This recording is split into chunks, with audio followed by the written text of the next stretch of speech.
Okay, so we're going to have a look at how to process crude oil. Crude oil is a mixture of lots and lots of different alkanes, and unfortunately in schools we're not allowed to use real crude oil because it's got some quite dangerous chemicals in it. So we've got something called synthetic crude oil, or a crude oil substitute, which we're going to use. Now I've already put quite a lot of it into this boiling tube, and there's something called mineral wool in the bottom to help soak up all that fake crude oil, so that it boils a little bit more easily. I'm going to add a couple of extra squirts of it so you can see the colour of it. So you can see it's quite dark, it looks sort of thick, black. I'm just going to squirt that down inside my boiling tube there. So you can see that all that brown liquid, dark brown, black liquid that was in my dropper has now been emptied into my boiling tube. And I think I've got enough crude oil in there now to do my processing, my separating. So the next thing I need is a bung in the top with a thermometer in it. Okay. Now this is going to tell me the temperature at which my liquids are boiling over. So the idea is that I'm going to use the Bunsen shortly to heat the liquid that's in the bottom here. And some of the liquid that's in there has quite low boiling points, and that will boil first. And it will come up into the boiling tube as a vapour, find its way along this little tube and down here and collect. Hopefully it will change back to a liquid while it's moving along this colder tube and drip down into my test tube at the bottom here. And I can record the temperature range over which I've collected the liquid in this test tube by looking on my thermometer here. And when it doesn't seem to be making any more liquid at that particular temperature range, I'll lift out my tube, I'll move it into the next tube, and I can record the temperature at which I collect liquid for this tube. And as the temperature gets higher and higher, I'll keep moving the delivery tube along, and I'll start collecting different portions of liquids that all have a different range of boiling points in them. So the lowest boiling points will be at this end, and the highest boiling points will be at this end. And I can record what range I've collected those in. And these liquids that I collect in here, we call fractions. So there'll be a fraction with low boiling points here and a fraction with high boiling points here. We won't record the whole lot because it will be a bit boring for you. We'll just record the first couple of them, and then we'll rejoin the process at the end when I'm collecting the last ones. So let's see how we go.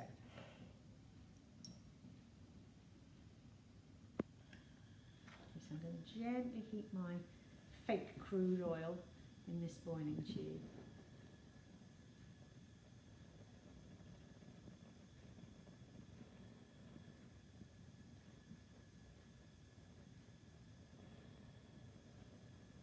You can see it's starting to boil, and there's a sort of smokiness in that boiling tube there as that crude oil starts to vaporise.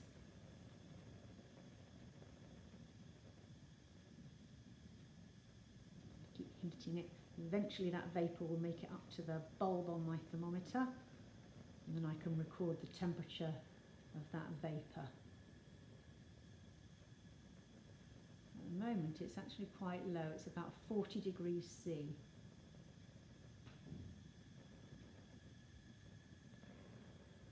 Got up to 50 now.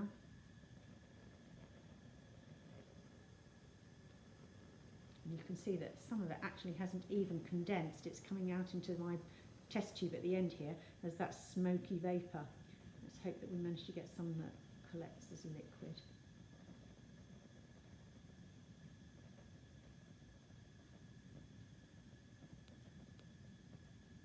Okay, the first drops of liquid are coming into this little test tube now. And the temperature that I've got is 90 degrees C. I started collecting this fraction at about 40 degrees C.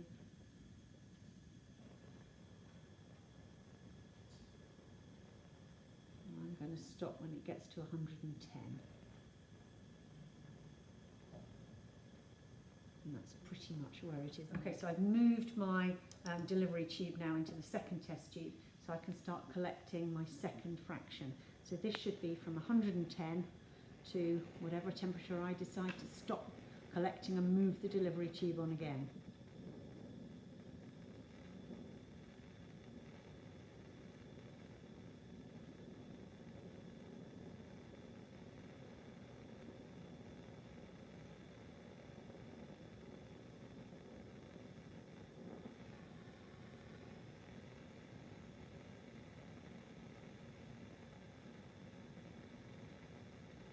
Lovely, I've got some nice liquid condensing out of that. At the moment my temperature is on 160, and I think that will be a good place to move on again. So I'll carry on doing this, and you can join me again when I get to the final tubes. Okay, so we're collecting the last fraction now, and the temperature's gone up quite a lot. We're about 260 degrees C at the moment, and you might be able to notice something about the difference in the appearance of those fractions that I've collected.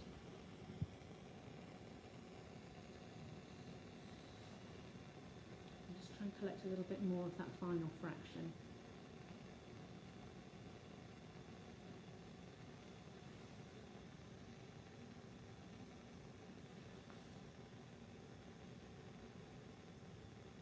And the temperature is really quite high now.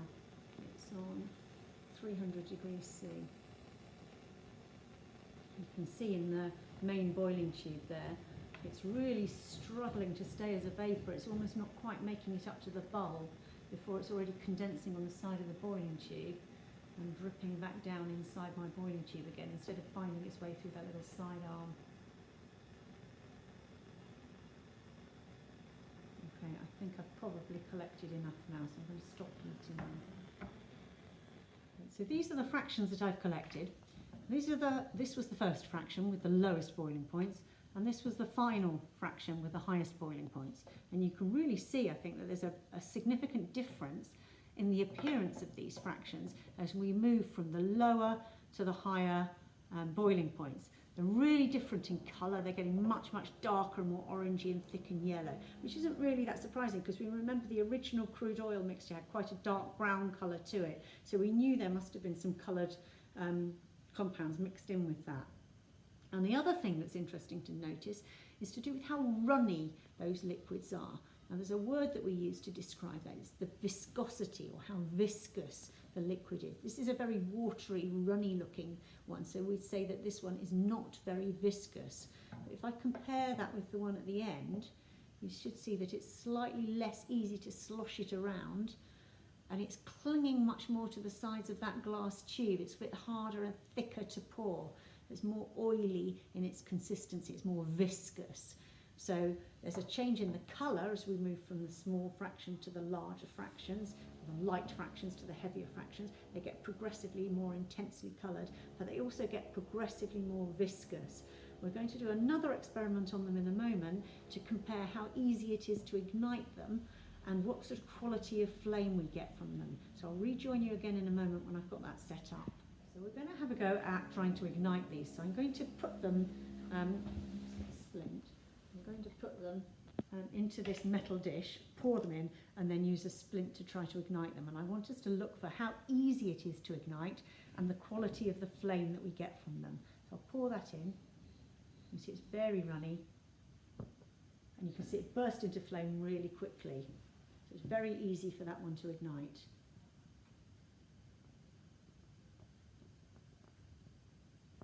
Okay. So the flame was quite yellow in colour, and as it started to die out we saw that it got much bluer, but not really any soot or smoke to come off that. Let me take that one away, and I think I might try every other one rather than every single one. Okay, let's try this one. Okay. Same process again. Pour it in and try to ignite it. Okay.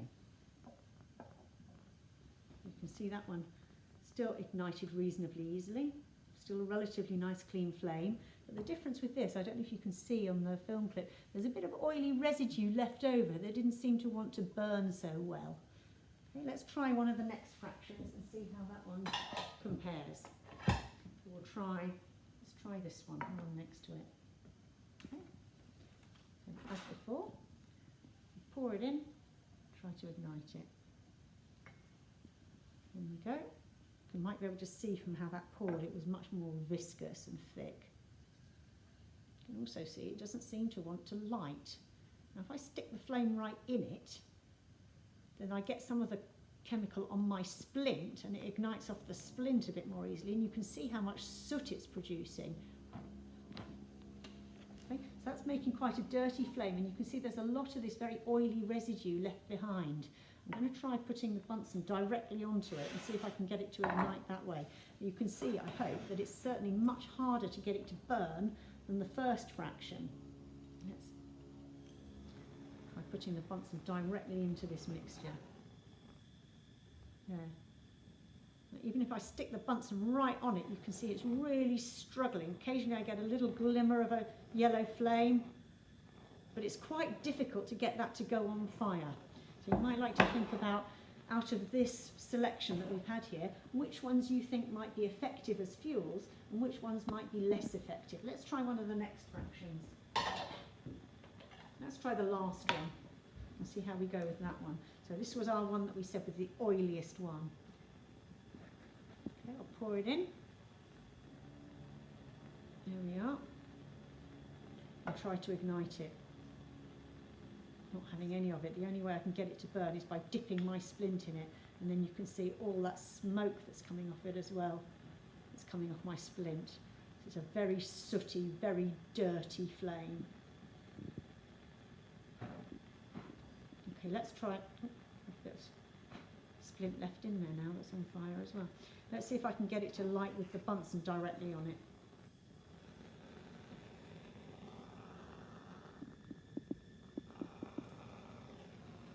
I'll hold it up so you might be able to see it.